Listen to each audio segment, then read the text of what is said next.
Doctor साहब इसको देखो, ये चल नहीं सकता। चल नहीं सकता? नहीं।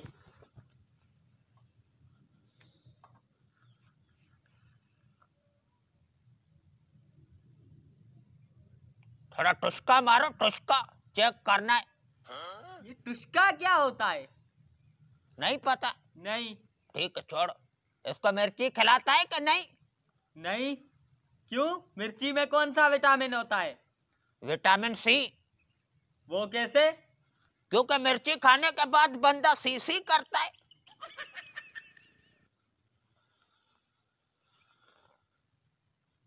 लेकिन इसका तो दोनों टांगे काटना पड़ेगा। Oh no!